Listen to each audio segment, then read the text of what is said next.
میں لبنہ ملک اپنے YouTube channel کے ساتھ آپ کی خدمت میں حاضر، اور آپ سبھی کے علم میں ہے کہ خان صاحب اپنا لانگ مارچ لے کے رواں دواں ہیں، اور یہ ایک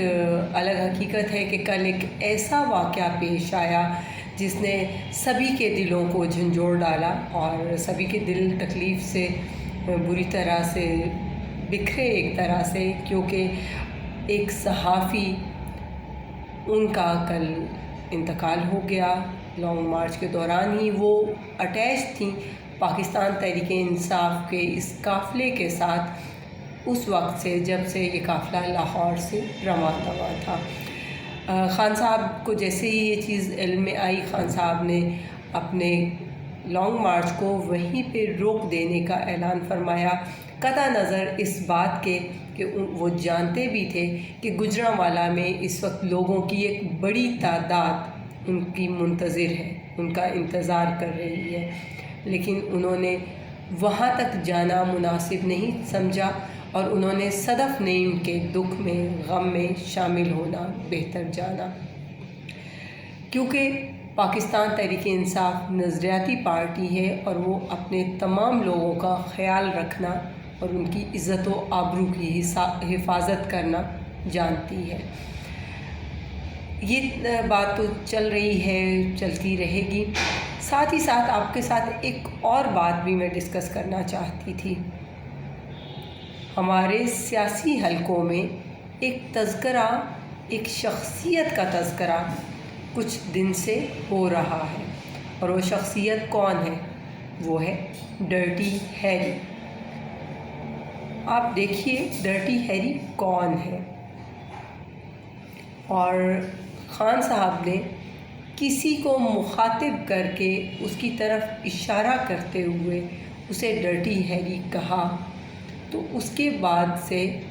یہ بات بہت زیادہ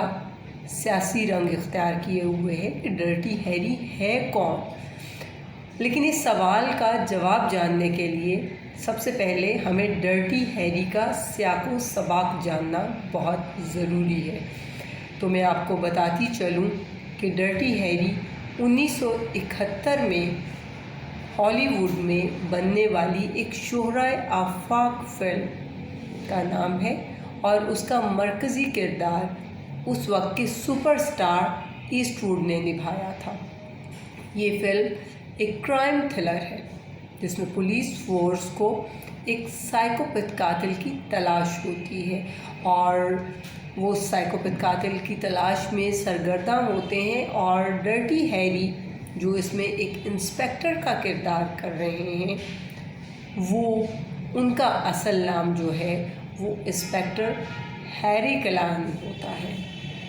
جو کہ سان فرانسسکو پولیس ڈپارٹمنٹ کا ایک انتہائی بے رحم پولیس آفیسر ہوتا ہے، اور وہ اپنی غیر قانونی، سفاکانہ، بے رحم اور اخلاقیات سے عاری حرکتوں کی وجہ سے ڈرٹی ہیری کہلاتا ہے۔ اور فلم کے شروع میں ایک سین ایسا تھا جس میں انسپیکٹر ہیری بینک میں ہونے والی ایک ڈکیتی کو ناکام بنا دیتا ہے، اور وہ کھلے عام ایک چور کو گولیاں مار کر ہلاک کر دیتا ہے، اور دوسرے مجرم کے سر پر بندوق تان کر اسے یہ کہتا ہے کہ میں جانتا ہوں کہ تم کیا سوچ رہے ہو، میں جانتا ہوں کہ تم کیا سوچ رہے ہو، کہ یہ پستول میں 6 کی 6 گولیاں موجود ہیں یا یہ پستول خالی ہے۔ اور ساتھ ہی یہ کہتا ہے کہ میں تمہیں یہ بتاتا ہوں کہ سچ کیا ہے۔ سچ یہ ہے کہ مجھے خود بھی یاد نہیں کہ میں نے 5 گولیاں چلائی ہیں یا 6 گولیاں چلائی ہیں، اور تم خود کو آج لکی محسوس کر رہے ہو یا نہیں کر رہے۔ اور اس کے ساتھ ہی ٹریگر دباتا ہے اور اس کا بھیجا اڑا دیتا ہے۔ یہ ایک انتہائی عجیب سی بات ہے، گو کہ یہ ایک فلم کا حصہ تھا اور وہ ہوئی ساری چیزیں، لیکن جس وقت یہ فلم میڈیا کے تھرو تمام امریکہ میں پھیل گئی، آلدو یہ اس فلم کا ایک بڑا مزیدار سین کچھ لوگوں نے سمجھا اس چیز کو، لیکن اس فلم کے بعد پورے امریکہ میں مظاہرے ہونے شروع ہو گئے تھے کہ آخر کیسے پولیس ڈپارٹمنٹ والا اس طرح ماورائے عدالت قتل کر سکتا ہے اور ایسے لوگوں کو خود ہی سزائیں دے سکتا ہے۔ وقت گزرنے کے ساتھ ساتھ ڈرٹی ہیری ایک ایسی اصطلاح بن گئی، جی بالکل ایک ایسی اصطلاح بن گئی کہ ہر گندے کردار کے شخص کے لیے یہ لفظ لکھا اور بولا جانے لگا۔ آج بھی انگریزی میں کوئی بھی رشوت خور ہو یا کوئی بھی گندا سرکاری اہلکار ہو تو اس کو بڑے آرام سے ڈرٹی ہیری کہہ کر مخاطب کیا جاتا ہے۔ اور میرا خیال ہے کہ میری یہ بات بتانے سے آپ کو ڈرٹی ہیری کا سیاق و سباق تو بہت اچھے سے سمجھ میں آ گیا ہوگا۔ اور عمران خان صاحب نے جنرل فیصل نصیر کو اس لیے ڈرٹی ہیری کہا تھا کیونکہ اس کو بھی اسی لیے تعینات کیا گیا تھا کہ وہ صاحب کے گندے کام کر سکے۔ کسی کو اٹھانا ہے، کسی کو ننگا کرنا ہے، کسی کو دھمکی دینی ہے یا کسی پر FIR کٹوانی ہے، تو اس کے لیے اسٹیبلشمنٹ کا ڈرٹی ہیری فیصل نصیر موجود ہے۔